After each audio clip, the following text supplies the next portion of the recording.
Hello दोस्तों, welcome back leaders knowledge zone. स्वागत है आपका हमारी एक और न्यू इंटरेस्टिंग और नॉलेजेबल वीडियो में। दोस्तों, क्या आप जानते हो अमेरिका में लोअर क्लास के लोग हर साल $400 लॉटरी टिकट में खर्च कर देते हैं और साल के किसी भी टाइम उनके पास कोई भी सेविंग नहीं होती। और ये लोग वही होते हैं जो इमरजेंसी के टाइम बोलते हैं कि उनके पास $400 भी सेव नहीं है। अब आपको लग रहा होगा कि ये लोग कितने बेवकूफ है, क्योंकि उन्हें इन पैसों को लॉटरी टिकट में खर्च करने की बजाय उन पैसों को सेव करना चाहिए। बट साइकोलॉजी ऑफ मनी के ऑथर मॉर्गन हाउसल बोलते हैं कि ये चीज सुनने में आपके लिए बेवकूफी वाला काम हो सकता है, बट उन लोगों के लिए नहीं, क्योंकि उनमें से मैक्सिमम लोग पेचेक टू पेचेक जिंदगी जीते हैं। मतलब जितना कमाया उतना खर्च कर दिया। सेविंग किस चिड़िया का नाम है उन्हें दूर दूर तक नहीं पता होता, क्योंकि उनके लिए एक महंगी गाड़ी खरीदना, एक बड़ा घर खरीदना, लंबे लंबे वेकेशन पे जाना खाली एक सपना होता है, जिसे रियलिटी में वो कभी भी अचीव नहीं कर सकते। और उन्हें बस एक ही होप जिंदा रखती है, और वो है लॉटरी का टिकट। और उन्हें लगता है कि केवल लॉटरी ही उनकी किस्मत बदल सकती है, और उनके लिए अमीर बनने का बस यही एक रास्ता है, नहीं तो वो कभी भी अमीर नहीं बन पाएंगे।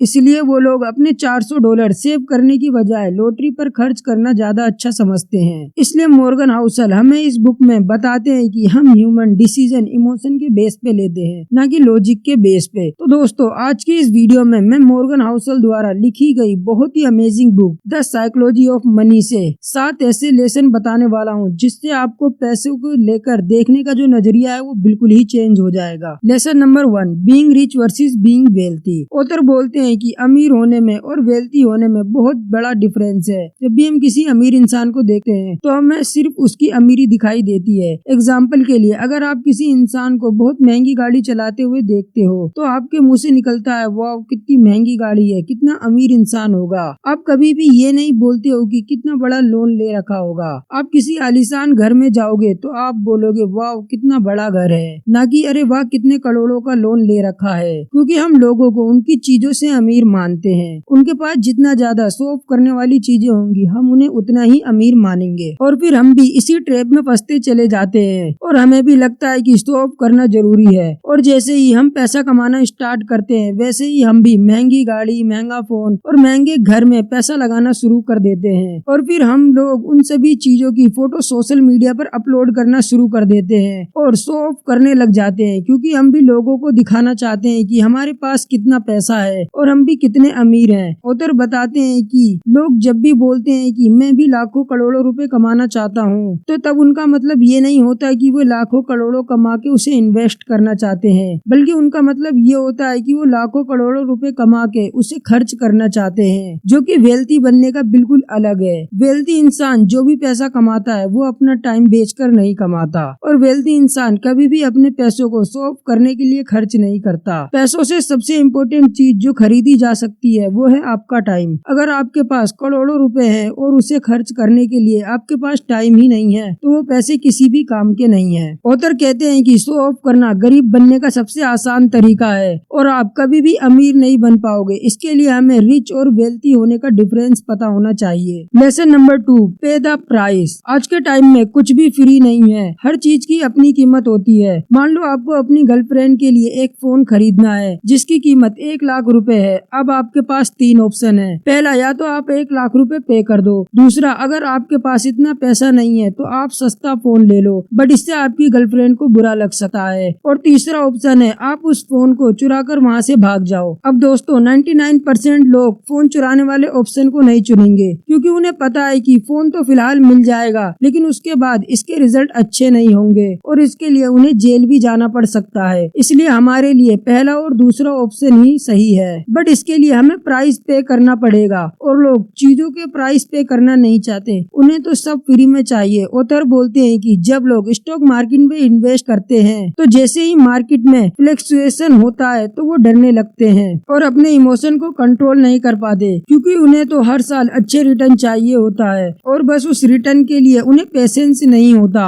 और मार्केट नीचे जाते ही वो अपने सारे स्टॉक सेल कर देते हैं और लॉस बुक कर लेते हैं। इसलिए ऑथर बोलते हैं कि कोई भी चीज प्रीमियर नहीं होती, तुम्हें उसके लिए प्राइस पे करना पड़ेगा। अगर हम स्टॉक मार्केट में अच्छे रिटर्न चाहते हैं तो हमें मार्केट की वोलेटिलिटी को एक्सेप्ट करना होगा। 2011 में नेटफ्लिक्स की कीमत में 80% की गिरावट आई थी, और उस वक्त कई लोगों ने डर की वजह से नेटफ्लिक्स के शेयर्स को सेल कर दिया था, क्योंकि वो मार्केट की अनसर्टेनिटी को झेल नहीं पाए थे। उसके बाद नेटफ्लिक्स की कीमत कई बार ऊपर फिर कई बार नीचे भी गई, लेकिन 2021 में नेटफ्लिक्स के शेयर्स अपने ऑल टाइम हाई पर पहुंच गए। तो जिन लोगों ने इतने साल का वेट किया होगा, अनसेंटिलिटी फी पे की होगी, उन्हें ज्यादा प्रॉफिट हुआ होगा। Lesson number 3, controlling your time. Author Morgan Housel बोलते हैं कि हमारा गोल पैसा नहीं बल्कि टाइम पर कंट्रोल पाना है। हमने तो काफी बार सुना है कि पैसा आपको सब कुछ नहीं दे सकता, लेकिन जो सबसे इम्पोर्टेंट चीज जो हमें पैसा दे सकता है वो है आपके टाइम पर कंट्रोल, क्योंकि जिंदगी का अल्टीमेट गोल है फ्रीडम। और ये पैसा आपको आजादी देता है कि आप अपने लाइफ में उन चीजों को भी कर पाएं जो आप हमेशा से करना चाहते हैं, क्योंकि जो इंसान पैसों से अपने टाइम को कंट्रोल कर सकता है वही सबसे वेल्थी इंसान है। अब उसे पैसा कमाने के लिए काम करने की जरूरत नहीं है, जो काम केवल इसलिए करेगा क्योंकि उसे काम करना अच्छा लगता है, न कि पैसा कमाने के लिए। और अब वो जहाँ चाहे, जिसके साथ चाहे, जैसे चाहे एंजॉय कर सकता है। और यही पैसों की सबसे बड़ी इंट्रिंसिक वैल्यू है। और अगर आपको अपने टाइम पर कंट्रोल है तो आपको अपनी लाइफ में इससे ज्यादा खुशी कभी नहीं मिल सकती।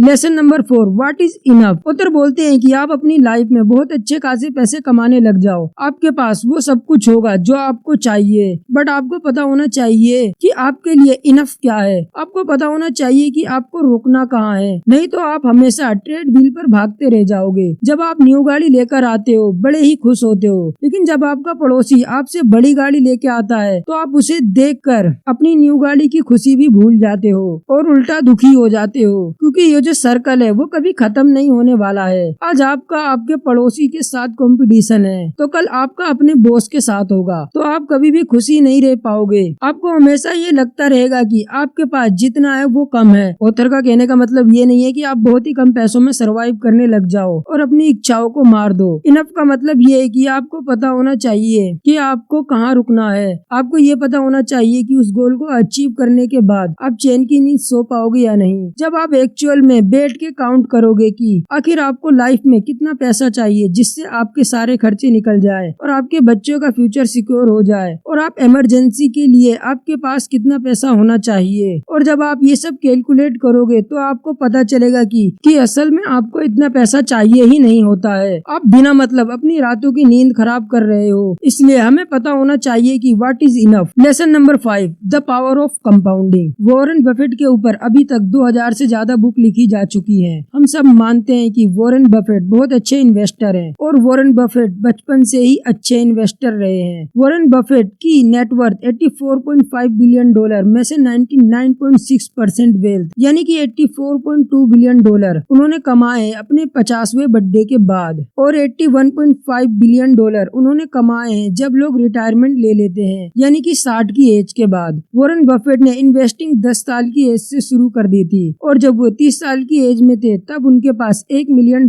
थे। अगर वो एक नॉर्मल इंसान की तरह 20 की एज में कुछ नया करने के लिए सोचते, 30 की एज में उनके पास लगभग $25,000 ही होते। अगर एक नॉर्मल इंसान की तरह वो 60 की एज में रिटायरमेंट ले लेते तो हम उनका अगर 22% रेट ऑफ रिटर्न लेते हैं तो उनके पास सिर्फ $11.9 मिलियन ही होते, अभी की नेटवर्थ से 99.9% कम। तो ये होती है कंपाउंडिंग की पावर। क्या आप जिम साइमन का नाम जानते हो? जिम साइमन हेज फंड के हेड है। उन्होंने 1988 में ऑन एन एवरेज 66% के रेट ऑफ इंटरेस्ट से पैसों को कंपाउंड किया था, जबकि वॉरेन बफेट ने केवल 22% से ही अपने पैसों को कंपाउंड किया था। साइमन की नेटवर्थ करीब $21 बिलियन है, यानी कि वॉरेन बफेट से 75% कम। ऐसा क्यों है? ऐसा इसलिए है क्योंकि साइमन ने जब इन्वेस्टमेंट स्टार्ट की थी जब उनकी एज 50 साल की थी, लेकिन वॉरेन बफेट की 10 साल, इसलिए उनके पास सिर्फ आधा समय था अपने पैसों को कंपाउंड करने के लिए। अगर वॉरेन बफेट की तरह साइमन को भी 70 साल मिले होते पैसों को कंपाउंड करने के लिए और उनके पैसे 66% एनुअल रिटर्न से कंपाउंड होते तो आज उनकी wealth 63 क्विंट्रिलियन 900 quadrillion 781 trillion 780 billion 748 million $160,000 होती।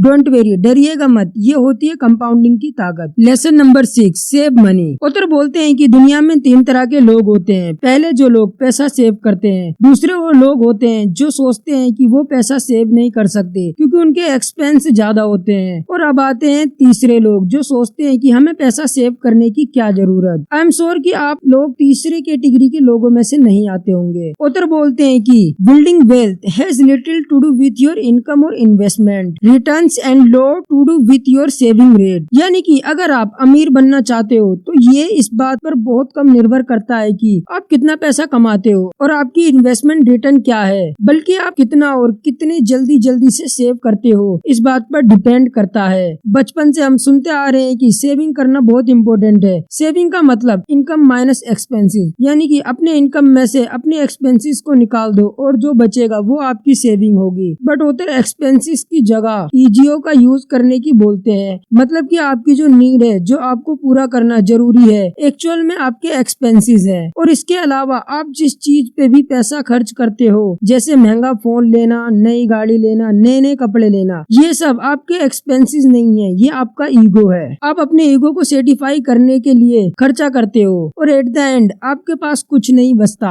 और फिर आपके पास सिर्फ एक ही जवाब होता है कि मुझसे पैसा सेव नहीं होता। अगर आपको अपने फाइनेंशियल लाइफ में कंट्रोल चाहिए तो आपको अपनी सेविंग पे ध्यान देना होगा। Lesson number 7, decide your goal. Investment का सबसे मुश्किल और सबसे इम्पोर्टेंट काम है अपने गोल को डिसाइड करना। जैसे कि हमारी ख्वाहिशें कभी खत्म नहीं हो सकती, उसी तरह आपको पता नहीं होता कि आपका गोल क्या है, आपको कितने पैसे चाहिए अपनी लाइफ में। आप बस चलते ही जाओगे क्योंकि आपको पता ही नहीं है कि आपको जाना कहाँ है। अगर आपको अच्छे रिटर्न मिल भी जाएं तो फिर भी आप अगले दिन बोलोगे कि मुझे और रिटर्न चाहिए, तो आप कभी भी रुक नहीं पाओगे क्योंकि अभी तक आपने अपना इन्वेस्टमेंट गोल ही डिसाइड नहीं किया है। और फिर आप आगे चलकर अपनी लाइफ में रिस्क लेना स्टार्ट कर दोगे क्योंकि आपको किसी ने बताया ही नहीं है कि आपको कहाँ रुकना है। और ऑथर ने इस बुक में बहुत अच्छी बात बोली है, there is no reason to risk what you have and need for what you don't have and don't need. मतलब कि जिन चीजों की आपको जरूरत नहीं है उन चीजों के लिए अपनी जरूरत की चीजों को दांव पर मत लगाओ, नहीं तो आप हमेशा के लिए भागते रह जाओगे। तो दोस्तों ये थे 7 lesson the Psychology of money by Morgan Housel. उम्मीद करता हूँ कि आपको ये वीडियो पसंद आई होगी और ऐसी और इन्फॉर्मेटिव वीडियो देखने के लिए हमारे चैनल को सब्सक्राइब कर लें।